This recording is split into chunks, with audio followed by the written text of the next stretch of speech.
नमस्ते मित्रों, आज की वीडियो में सोमवती अमावस्या के व्रत की विधि, सोमवती अमावस्या की कथा और सोमवती अमावस्या कब करना चाहिए, ये सब हम जानेंगे। अमावस्या प्रत्येक माह की पुण्यदायी होती है, लेकिन जब कभी भी सोमवार के दिन अमावस्या आती है तब यह तिथि अनंत फल को देने वाली कहलाती है। सोमवार के दिन पड़ने वाली अमावस्या को ही सोमवती अमावस्या कहते हैं। इस दिन के व्रत का हमारे प्राचीन ग्रंथों में बड़ा भारी महत्व है। अतः शुभ दिन में प्रातःकाल उठकर नित्य कर्मों से निवृत्त होकर गंगा स्नान अथवा किसी पवित्र नदी में स्नान करें। इस दिन को हरिद्वार में स्नान करने का बहुत अनंत फल प्राप्त होता है। स्नान के पश्चात आगे दी गई कथा श्रवण करेंगे। सोमवती अमावस्या की कथा। महाभारत के समाप्त हो जाने के पश्चात जब श्री भीष्म पितामह जी बाणों की शैया पर पड़े हुए थे तो महाराज युधिष्ठिर ने उनकी सेवा में उपस्थित होकर के उनसे पूछा, हे पितामह, दुर्योधन की कुटिल नीति के कारण भीमसेन और अर्जुन के हाथों कुरुवंशियों का और अन्य राजाओं के मारे जाने से हमारे कुल का नाश हो गया है और संसार में बाल एवं वृद्धों को छोड़कर और कोई भी राजा नहीं रहा। इस वंश में केवल हम 5 ही भाई बचे हैं, इसलिए हे क्षत्रिय राज्य हमें शोभा नहीं देता है तथा संतान के मारे जाने के कारण मन अत्यंत दुखी और उदास रहता है और उत्तरा का गर्भ भी अश्वत्थामा के शस्त्रों से नष्ट हुआ है और उस कारण से मेरे दुख का कोई अंत नहीं रहा। हे पितामह, आप ही कहिए कि हम क्या करें और कहाँ जाएं, जिससे हमें शीघ्र ही संतान की प्राप्ति हो। इस पर भीष्म पितामह ने कहा, हे राजन, मैं अब जो सब व्रतों में उत्तम व्रत है उसे कहता हूँ। इस व्रत के करने से चिरजीवी संतान की प्राप्ति होती है। जब सोमवार युक्त अमावस्या हो तब मनुष्य को पीपल के या तुलसी की जाकर के जनार्दन की पूजा करनी चाहिए, यानी विष्णु भगवान की पूजा करनी चाहिए और 108 रतन, धातु, पैसा, रुपया जो भी या सामग्री से 108 लेकर के उस वृक्ष की प्रतीक्षणा करनी चाहिए, यानी परिक्रमा करनी चाहिए। हे राजन, इस सोमवती अमावस्या के व्रत से भगवान विष्णु अत्यंत प्रसन्न होते हैं और तुम्हारे इसी व्रत को करने से उत्तरा का गर्भ भी सजीव होगा और उसके गर्भ से जो पुत्र होगा वही तीनों लोकों में विख्यात होगा।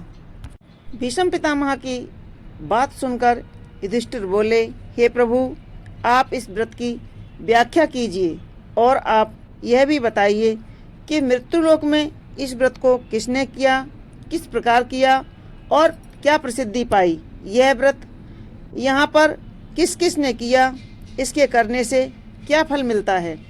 श्री भीष्म पितामह कहने लगे, कांची नामक एक बहुत बड़ा नगर था। उस नगर के राजा का नाम रतनसेन था। उसके राज्य में प्रजा सुखी थी। कांची नगर में एक देवस्वामी नामक ब्राह्मण रहता था। उसकी स्त्री अत्यंत सुंदर थी। उसका नाम धनवंती था। देवस्वामी के 7 पुत्र और एक रूपवती कन्या हुई, जिसका नाम माता पिता ने गुणवती रखा। जब ब्राह्मण के लड़के बड़े हुए तो उन सबका विवाह हो गया, मगर गुणवती अपने तुल्य पति पाने के विचार से कुंवारी ही रह गई। एक दिन एक ब्राह्मण ने देवस्वामी के मकान के दरवाजे पर आकर भिक्षा मांगने के लिए याचना की। देवस्वामी की 7 बहुओं ने बारी बारी से आकर उस ब्राह्मण को भिक्षा दी। उनके स्त्रियों को, सारी बहुओं को अवैधव्य और सौभाग्यवती संपत्ति का आशीर्वाद दिया। इसके बाद धनवंती ने गुणवंती को भी भिक्षा देने के लिए उसे विप्र के पास भेजा। इसने भी ब्राह्मण को प्रणाम करके उसको भिक्षा दी। भिक्षा पाकर विप्र ने कहा, तुम धनवंती हो। इस आशीर्वाद को पाकर गुणवंती ने अपनी माता से बताया। वह यह सुनकर ब्राह्मण के पास आई और कहा, हे महाराज, आपने मेरी बहुओं को तो उत्तम आशीर्वाद दिया है, लेकिन मेरी कन्या को विपरीत आशीर्वाद दिया है। कृपया मुझे कारण बताओ। ब्राह्मण ने कहा, हे देवी, तुम पृथ्वी पर प्रख्यात चरित्रवान हो। तुम्हारी कन्या को यथा योग्य आशीर्वाद दिया है। गुणवंती अपने विवाह के मध्य में ही विधवा हो जाएगी, इसलिए इससे जहाँ तक धर्माचरण हो सके वह करे। धनवंती ने कहा, हे महाराज, यदि इसका कोई उपाय हो तो कहिए। ब्राह्मण ने कहा, हे देवी, जब सोमा तुम्हारे घर में आवे तो उसकी पूजा से इसके वैधव्य का नाश होगा। इसीलिए मैंने धर्मवती हो कहकर कन्या को आशीर्वाद दिया है।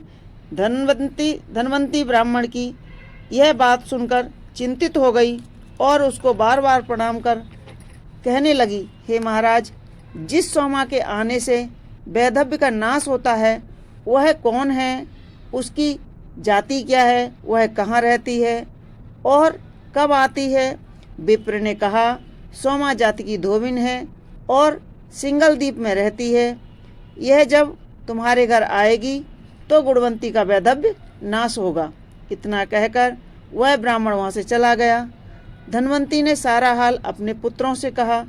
गुणवंती को मैंने और पिता ने बड़े लाड प्यार से पाला है। अब यह सोमा के आने पर ही वैधव्य से छूट सकती है। धनवंती अपने सातों बेटों से कहने लगी कि तुम में से जो सबसे अधिक पिता का भक्त हो और माता का आज्ञा का पालन करने वाला हो, वह गुणवंती को साथ ले जाकर सिंगल द्वीप में से सोमा को ले आए। धनवंती की बात सुनकर उसके पुत्रों ने कहा, माँ, तुम अपनी पुत्री के प्यार में फंसकर हमें एक बड़ी कठिन यात्रा पर भेजना चाहती हो। मार्ग में 100 योजन का विस्तार समुद्र है, इसलिए हम असमर्थ हैं। अपने पुत्रों की यह बात सुनकर देवस्वामिनी ने कहा, हाय, मैं 7 पुत्र होते हुए भी अपुत्रवती हूँ। भला मैं अपनी प्यारी पुत्री को विधवा कैसे देख सकती हूँ। देवस्वामी को इस बार क्रोध में भरा हुआ देखकर उसके सबसे छोटे पुत्र शिव स्वामी ने कहा, हे माताजी, आप क्रोध न कीजिए। मेरे होते हुए आपको सिंगल द्वीप जाने की आवश्यकता न पड़ेगी।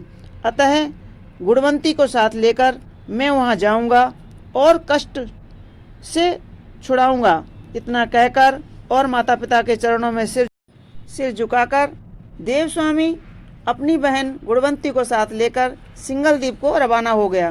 कुछ दिन तक चलने के पश्चात वे बहन भाई समुद्र के तट पर पहुँचे और वहीं पर उन्होंने एक बरगद का बहुत बड़ा वृक्ष देखा।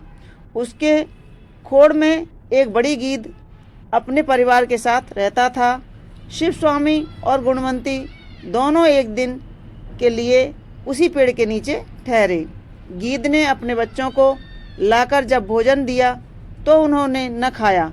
इस पर गीद ने अपने बच्चों से पूछा, बच्चों, क्या बात है जो तुम भूखे होने के बावजूद भी भोजन नहीं कर रहे हो। मैं तो तुम्हारे खाने के लिए बड़ी अच्छी अच्छी किस्म की माल लाया हूँ। यह सुनकर गीद के बच्चों ने उत्तर दिया, पिताजी, इस वृक्ष के नीचे 2 मनुष्य आकर ठहरे हैं। बिना उनको भोजन कराए हम भला किस प्रकार भोजन कर सकते हैं। अपने बच्चों की यह बात सुनकर गीद ने शिव स्वामी और गुणवंती के पास जाकर कहा, भाई, तुम लोगों का जो काम है बन जाएगा, अतः अब तुम भोजन कर लो। गीद की बात सुनकर उन दोनों भाई बहनों ने भोजन किया और जब भोजन कर चुके तो गीद ने उन दोनों को समुद्र के पार उतार दिया। समुद्र पार कर लेने के बाद वो सोमा के मकान पर सिंगल द्वीप में पहुँचे। वहाँ पहुँचकर दोनों नित्य प्रति प्रातःकाल उठकर सोमा के घर को बुहारने लगे और चौका लगाने लगे। इस प्रकार 1 वर्ष तक रहते रहे। एक दिन सोमा ने अपने पुत्रों से पूछा यह प्रातःकाल कौन हमारे घर का चौका लगा जाता है? सोमा के पुत्रों ने उत्तर दिया, हमें तो मालूम नहीं। अपने पुत्रों का यह उत्तर सुनकर एक दिन सोमा रात्रि को कोने में छिपकर बैठ गई और प्रातःकाल उसने शिव स्वामी और गुणवंती को आंगन लीपते हुए देखा। इस पर उसने उनसे पूछा, तुम दोनों कौन हो? शिव स्वामी ने कहा, हम दोनों ब्राह्मण हैं। इस पर सोमा ने कहा, तुम्हारे ब्राह्मण होकर मेरे घर का चौका लगाने में से मेरा सारा पुण्य नष्ट हो गया है। इस पाप से भला मैं किस प्रकार छुटकारा पाऊंगी? मैं नीच जात की हूँ, अर्थात धोबिन हूँ। तुमने भला ब्राह्मण होकर मुझको क्यों अपराध लगाया है? यह सुनकर शिव स्वामी ने उत्तर दिया, यह लड़की मेरी बहन है। हमें बताया गया है कि शादी होने के बाद यह विधवा हो जाएगी और यदि तुम इसके पास होगी तो फिर इसका वैधव्य दोष नष्ट होगा।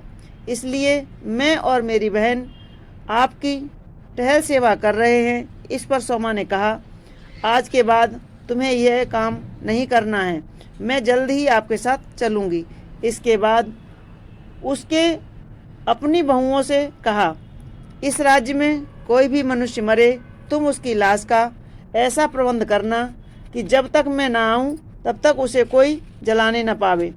सोमा की बहुओं ने कहा, बहुत अच्छा।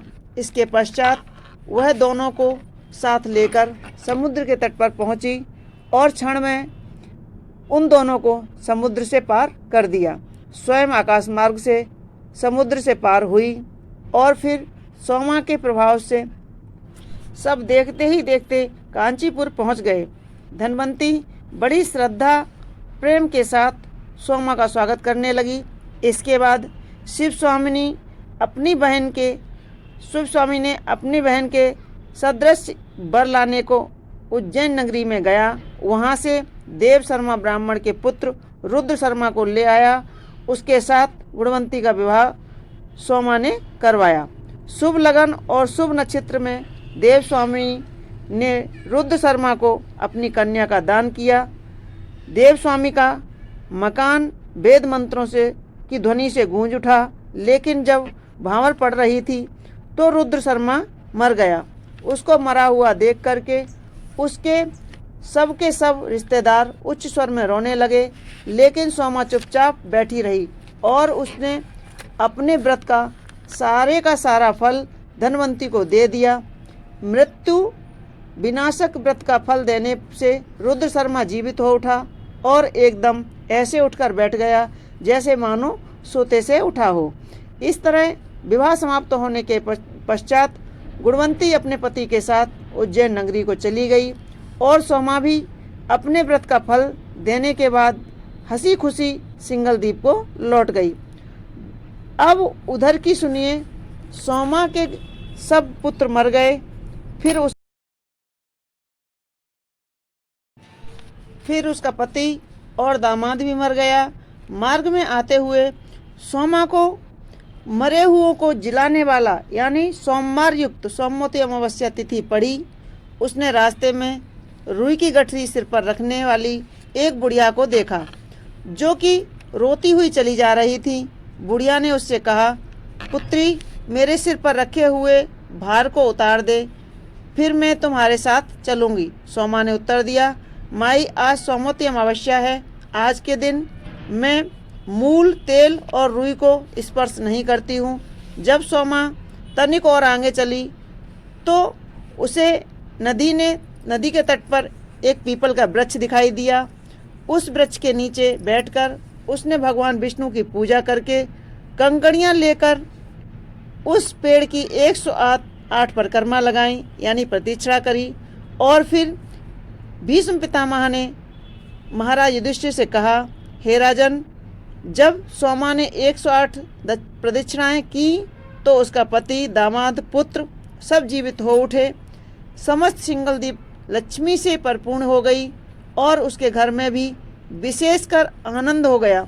जब वह घर पहुंची तो अपने पति, पुत्र तथा जामाता को जीवित देखकर अत्यंत प्रसन्न हुई। उसकी बहुओं ने उसको नतमस्तक होकर के प्रणाम कर उससे पूछा, माँ जी, आपके जाने के बाद आपके पति, दामाद और पुत्र सब मर गए थे, वह भला अब किस तरह से जी उठे हैं या उन्हें जीवन दान मिला है, सो बताइए। सोमा ने कहा, मैंने अपने व्रत का फल गुणवंती को दे दिया था, उसी के कारण मेरे पुत्र, पति और दामाद मर गए थे। अब जबकि मैं कांचीपुर में वापस लौट रही थी तो मार्ग में सोमवती अमावस्या का शुद्ध दिन आया। मैंने पीपल के वृक्ष की पूजा करके कंकड़ियाँ हाथ में लेकर 108 परिक्रमा की। इससे मेरे पति, पुत्र और जामाता पुनः जीवित हो गए। तुम भी इस व्रत को विधि पूर्वक किया करो, इससे तुम सदा सौभाग्यवती हो जाओगी। इस तरह से सोमा की आज्ञा मानकर गुणवंती और उनकी बहुएं व्रत को करती रहीं और व्रत के प्रभाव से वह कुल भोगों को भोग कर पुत्रवती से युक्त हुई और मृत्यु के पश्चात उन सबको पुत्रों सहित वैकुंठ को प्राप्त हुए। श्री भीष्म पितामह बोले, जब सोमवती अमावस्या हो तो वह पुण्यकाल देवताओं को भी दुर्लभ है।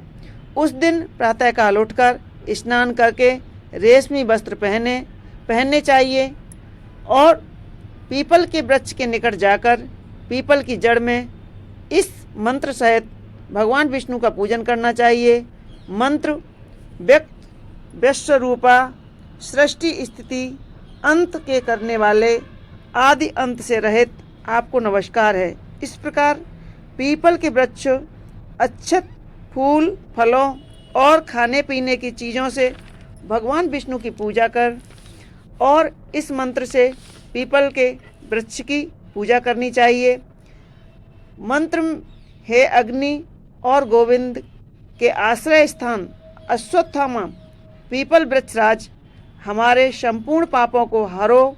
इस प्रकार पूजा करके मोती, सोना, हीरा तथा मणियों को हाथ में लेकर प्रदक्षिणा करनी चाहिए। फिर कांसे के बर्तन और तांबे के बर्तन को हाथ में लेकर पीपल की परिक्रमा करनी चाहिए। जब तक 108 फेरियां पूर्ण ना हो जाएं, तब तक परिक्रमा करते रहना चाहिए। इसके बाद समस्त वस्तुएं ब्राह्मण को दे देनी चाहिए। हे राजन, यह जो विधि मैंने तुमसे कही है, उसके अनुसार तुम द्रौपदी, सुभद्रा, उत्तरा से व्रत कराओ। इसी से उत्तरा का गर्भ जीवित होगा। भगवान विष्णु के इस व्रत को सुनने से स्त्री को पति, पुत्र और धन की प्राप्ति होती है। मित्रों, यह थी सोमवती अमावस्या व्रत की कथा।